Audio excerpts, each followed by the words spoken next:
Welcome back to Divya Study channel. Today is 22nd October 2020. इस video में भी हम हर बार के वीडियो की तरह करंट अफेयर के इम्पोर्टेंट क्वेश्चंस देखेंगे जो कि इस पूरे वीक में हुए हैं। तो चलिए स्टार्ट करते हैं फर्स्ट क्वेश्चन के साथ। First question is recently which Quad country has decided to join naval exercise Malabar. हाल ही में किस क्वाड देश ने नौसेना अभ्यास मालाबार में शामिल होने का फैसला किया है। तो नेवल एक्सरसाइज मालाबार में ज्वाइन होने का फैसला किया है ऑस्ट्रेलिया ने, क्योंकि वो एक क्वाड कंट्री है। क्वाड कंट्रीज़ कौन होती हैं? क्वाड्रिलेटरल सिक्योरिटी डायलॉग में जितनी भी कंट्रीज़ हैं वो 4 कंट्रीज़ हैं total. India, Australia, Japan and USA. ये 4 कंट्री मिलकर क्वाड्रिलेटरल सिक्योरिटी डायलॉग फॉर्म करती हैं और इन्हीं को क्वाड कंट्रीज़ कहते हैं। तो ये जो नेवल एक्सरसाइज है मालाबार, ये इसका 28th संस्करण है, ठीक है, टर्म है जो कि इस बार होगा। ये एक्सरसाइज 28th संस्करण इसका इस बार है, जिसमें इस बार ऑस्ट्रेलिया ने भी पार्टिसिपेट किया है। ये एक इम्पॉर्टेंट बात है क्योंकि ऑस्ट्रेलिया अभी तक हमारे साथ मालाबार एक्सरसाइज नहीं करता था, नेवल एक्सरसाइज नहीं करता था। क्यों नहीं करता था? क्योंकि चाइना ने हमें ये फोर्स कर रखा था कि हम ऑस्ट्रेलिया के साथ किसी भी तरह का एक्सरसाइज ना करें, नेवल एक्सरसाइज ना करें। बट जैसे कि हम लोगों को पता है कि जो गलवान वैली हुई थी, जिसमें हमारे देश के 20 जवान शहीद हो गए थे चाइना की वजह से, कुछ डिस्प्यूट हुआ था बॉर्डर पे, इसी वजह से तब से इंडिया ने चाइना की इंपोर्ट्स बैन कर दिए और अब वो चाइना के ख़िलाफ़ कोई ना कोई स्टेप उठा रहा है। तो जैसे कि चाइना ने मना कर रखा था कि ऑस्ट्रेलिया के साथ हम किसी भी तरह की एक्सरसाइज ना करें, उसी का जवाब इंडिया ने दिया है और ऑस्ट्रेलिया को आमंत्रित किया है कि वो naval exercise Malabar naval exercise करे। तो ये अब टोटल जो USA, India, China, USA, India, Japan and Australia मिलकर मालाबार नेवल एक्सरसाइज करेंगी। तो चलिए ऑस्ट्रेलिया के बारे में इंफॉर्मेशन कलेक्ट करते हैं। कैपिटल है कैनबरा, करेंसी है ऑस्ट्रेलियन डॉलर, प्राइम मिनिस्टर हैं स्कॉट मॉरिसन, कंटिनेंट है ओशिनिया। मैप में भी देख लेते हैं ऑस्ट्रेलिया को, ये है ऑस्ट्रेलिया। और अगर हम ओशिनिया कंटिनेंट की बात करें तो ये पूरा ओशिनिया कंटिनेंट है। और यहीं पे हमें न्यूजीलैंड भी देखने को मिल जाएगा, इंडोनेशिया इधर हमें देखने को मिल जाएगा, ये एशिया वाला रीजन है। और हमें यहीं पे पपुआ न्यू गिनी जो कि यहीं ओशिनिया में आता है, और यहाँ छोटे छोटे आइलैंड्स हैं जो कि ओशिनिया में हैं, इसीलिए ये भी बहुत इंपॉर्टेंट है। इनके बारे में भी जब भी इंफॉर्मेशन आएगी हम लोग पढ़ेंगे। चलिए नेक्स्ट क्वेश्चन देखते हैं। Which mobile manufacturing company has announced to establish 4G network on the moon. किस मोबाइल विनिर्माण कंपनी ने चंद्रमा पर 4G नेटवर्क स्थापित करने की घोषणा की है? So the answer is B, Nokia. Nokia जिसका हेडक्वार्टर है फिनलैंड में, और ये 150 साल पुरानी कंपनी है जो कि मोबाइल के क्षेत्र में काम करती है। इसके हार्डवेयर जो मोबाइल के थे वो बहुत ही ज़्यादा अच्छा था, जिसमें ये हमेशा इसी पे फोकस करती थी, हार्डवेयर पे। सॉफ्टवेयर पे नोकिया ने कभी फोकस नहीं किया, इसीलिए आज हम देख सकते हैं कि नोकिया की जितनी भी मोबाइल हैं वो अब बहुत ही कम हो गए हैं, या उनका जो मार्केट है वो नहीं रहा, क्योंकि वो लोग हार्डवेयर पे ज़्यादा काम करते थे, सॉफ्टवेयर पे ध्यान कम देते थे। तो चलिए खैर इस बारे में बाद में बात करेंगे। नोकिया अब 4G नेटवर्क स्थापित करने वाला है चांद पे। क्यों? क्योंकि जो यूएसए है, यूएसए का एक मिशन है जिसमें वो चांद पे एक मिशन चला रहा है, और अपने वहाँ से, अपने यूएसए से एक महिला होंगी जो कि यूएसए की दूसरी महिला होंगी जो चांद पे जाने वाली हैं। और वो नासा चाहता है कि वो, नासा क्या है? नासा एक स्पेस एजेंसी है जो कि यूएसए की है। तो वो चाहते हैं कि एक ऐसी महिला वहाँ जाए, चांद पे जाए, जो लंबे समय तक वहाँ रिकॉर्ड बना कर आए, लंबे समय तक चांद पे रहने वाली। तो उन्हें वहाँ रहना है, जिसके लिए उन्हें वो वहाँ पे बोर ना हो, इसीलिए वहाँ पे 4G नेटवर्क कनेक्टिविटी मिलेगी। तो ये जो काम चांद पर 4G नेटवर्क बनाने का दिया गया है वो नोकिया कंपनी को दिया गया है, जो कि फिनलैंड की कंपनी है। चांद पर पहले व्यक्ति जो जाने वाले थे उनका नाम क्या है? Neil Armstrong. अगर हम बात करें भारत से चांद पर जाने वाले प्रथम व्यक्ति, राकेश शर्मा। ठीक है, नेक्स्ट क्वेश्चन देखते हैं। Recently, Prime Minister Modi has inaugurated घर तक fibre scheme in which state? हाल ही में प्रधानमंत्री मोदी ने किस राज्य में घर तक फाइबर योजना का उद्घाटन किया है? So the answer will be Bihar. चूँकि बिहार में अभी चुनाव होने वाले हैं, तो जब भी चुनाव आते हैं तो कोई ना कोई स्कीम ज़रूर लॉन्च हो जाती है। खैर, बिहार में अभी एक स्कीम चली है जिसका नाम है घर तक फाइबर स्कीम, जिसमें ऑप्टिकल फाइबर्स का यूज़ होगा जो भी इंटरनेट कनेक्टिविटी है उसको प्रोवाइड करने के लिए। ऑप्टिकल फाइबर्स क्या होते हैं? कांच का फाइबर होता है जो टोटल इंटरनल रिफ्लेक्शन को रोकता है और प्रोवाइड, और ट्राई जो है वो इन सब में काम करती है, telecom regulating authority of India. तो इसी तरह का जो ऑप्टिकल केबल है या ऑप्टिकल फाइबर है वो यूज़ होगा इंटरनेट कनेक्टिविटी को लेकर, जो कि बिहार में ये स्कीम लॉन्च की गई है प्रधानमंत्री मोदी जी के द्वारा। बिहार की बात है तो बिहार के बारे में देख लेते हैं।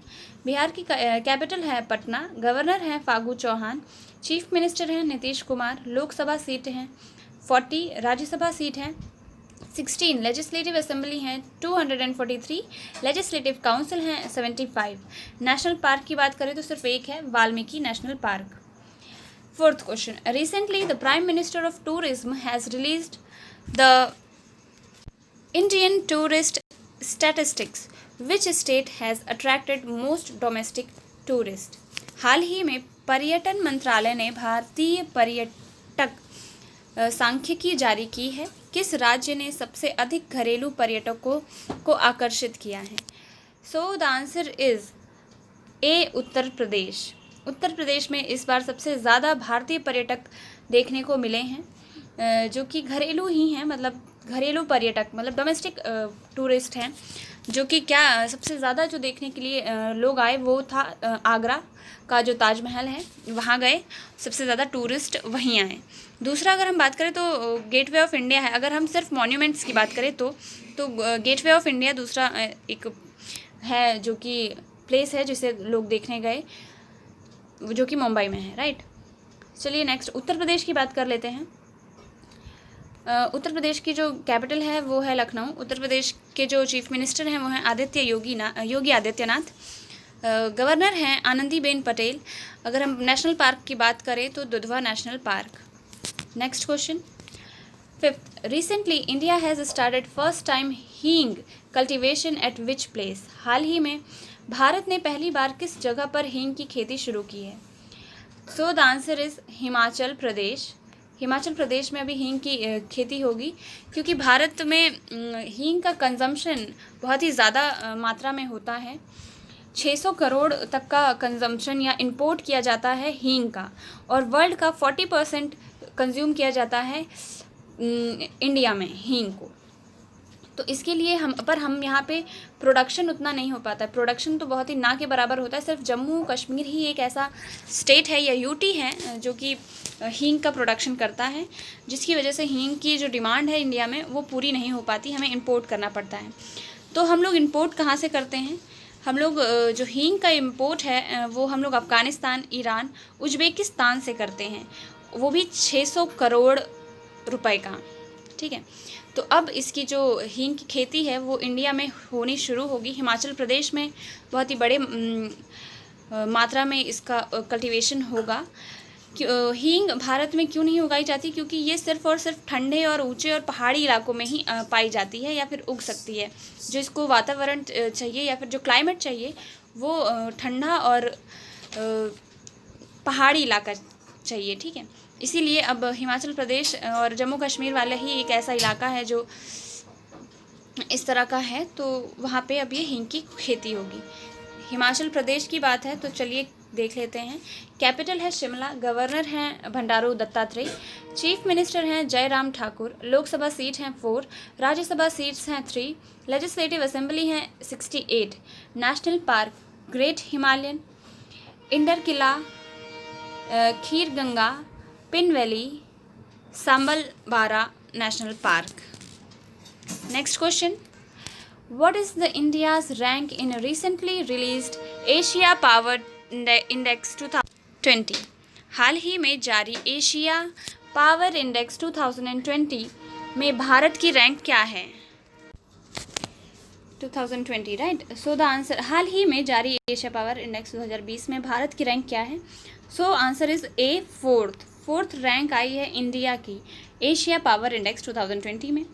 एशिया पावर इंडेक्स का मतलब क्या है कि ये जो एशिया कंटिनेंट है उस पर कौन से ऐसे देश हैं जिनका बहुत ही ज़्यादा प्रभाव पड़ा। तो फर्स्ट नंबर पे है यूएसए का प्रभाव एशिया की कंट्रीज़ पे सबसे ज़्यादा है। दूसरे नंबर पे है चाइना का दूसरे नंबर पे एशिया के देशों पर प्रभाव सबसे ज़्यादा है। तीसरा नंबर पे जो कंट्री है वो है जापान, और फोर्थ पे इंडिया है। इंडिया का एशिया के देशों पे चौथा नंबर आता है सबसे प्रभावशाली कंट्री होने का। तो ये है Asia power index. Next question, 7th question, recently DRDO has successfully tested anti-tank missile SANT. It is developed for which security force? हाल ही में DRDO ने एंटी टैंक मिसाइल सैंट का सफल परीक्षण किया है। यह किस सुरक्षा बल के लिए विकसित की गई है? So it is for B Indian Navy. ये इंडियन नेवी के लिए स्टार्ट किया गया है DRDO के द्वारा। ये किसके अंतर्गत आता है? जैसे कि हम जानते हैं जो APJ अब्दुल कलाम जी का जो प्रोग्राम था, integrated guided missile development programme, जिसके तहत उन्होंने पटना लॉन्च किया था। पटना का फुल फॉर्म है पृथ्वी, आकाश, त्रिशूल, नाग। तो ये जो है ये नाग के अंदर आता है, ये जो सैंट है या संत है जो भी है, SANT। ठीक है, आप लोग इसका फुल फॉर्म मुझे कमेंट सेक्शन में ज़रूर बताइएगा। बट ये उसी के थ्रू लॉन्च किया गया है DRDO के द्वारा। DRDO के जो हेडक्वार्टर है वो कहाँ पे है? न्यू दिल्ली में है DRDO का हेडक्वार्टर। अगर हम बात करें जो चेयरपर्सन कौन है तो जी सतीश रेड्डी जी हैं। और अगर हम बात करें इस्टेब्लिशमेंट की तो वो हुई थी 1958 में। और अगर हम बात करें मिनिस्ट्री की कि DRDO किस मिनिस्ट्री के अंतर्गत आता है, तो वो आता है डिफेंस मिनिस्ट्री। फुल फॉर्म की तो बात की ही नहीं, तो defence research development organisation is the full form of DRDO। Next question, the bronze statue of Shahrukh Khan and Kajol is to be unveiled at which place to mark 25th year of DDLJ film?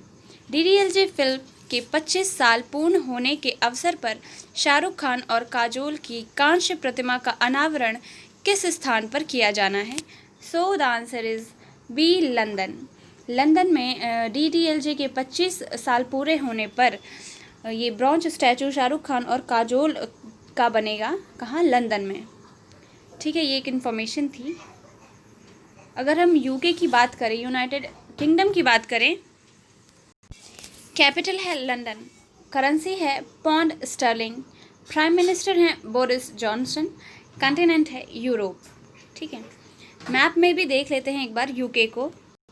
तो ये है UK का map. देखिए UK में कितने states हैं, तो UK में है 5 state.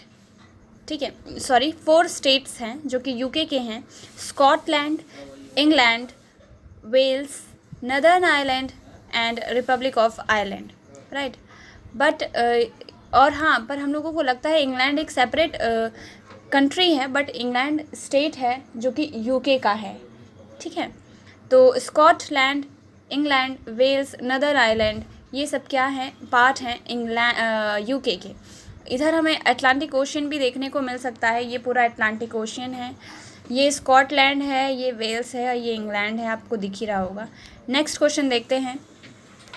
So the 9th question is, recently India has signed an agreement with which institution of $177 million for improvement of roads? हाल ही में भारत ने सड़कों के सुधार के लिए 177 मिलियन अमेरिकी डॉलर की किस संस्था के साथ समझौते पर हस्ताक्षर किए हैं?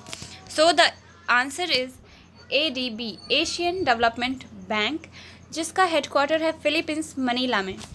अब ADB ने हमारे लिए भारत में सड़कों के सुधार के लिए 177 मिलियन US डॉलर हमें दिया है ताकि हम रोडों का अच्छे से सुधार कर सकें। तो चलिए एडीबी के बारे में कुछ जान लेते हैं। एडीबी का हेडक्वार्टर तो मनीला में है। इसके जो हेड हैं वो कौन हैं? तो मसाद सुक अस्कवा इनके हेड हैं। और अगर हम बात करें इस्टेब्लिशमेंट की तो 1966 में इसका इस्टेब्लिशमेंट हुआ था। सॉरी, इसका एडीबी का, right. Next question, 10th question. Recently Kati Bihu festival was celebrated in which north eastern state? हाल ही में किस उत्तर पूर्वी राज्य में कटी बिहू त्यौहार मनाया गया है? So the answer is Assam. Bihu Assam का लोक नृत्य है, लोक संगीत भी अगर हम कहें, और लोक फेस्टिवल भी है। तो ये 3 बार मनाया जाता है। कहाँ? असम में बिहू। कब? जब भी कोई नई फसल कटती है उस उपलक्ष्य में वहाँ पे बिहू डांस होता है, वहाँ बिहू फेस्टिवल मनाया जाता है। और अगर हम संगीत की बात करें तो संगीत भी बिहू एक पर्टिकुलर है। असम की बात है तो चलिए देख लेते हैं असम के बारे में। कैपिटल है दिसपुर, गवर्नर हैं जगदीश मुखी, चीफ मिनिस्टर हैं सर्बानंद सोनोवाल, लोकसभा सीट हैं 14, राज्यसभा सीट हैं 7, लेजिस्लेटिव असेंबली की बात करें तो 126, national park Dibru Kaziranga national park, Manas national park, Nameri national park, Orang national park. So this was the last question of our video. Thank you for watching. Please do subscribe my channel, like my videos and stay connected with me. Thank you once again.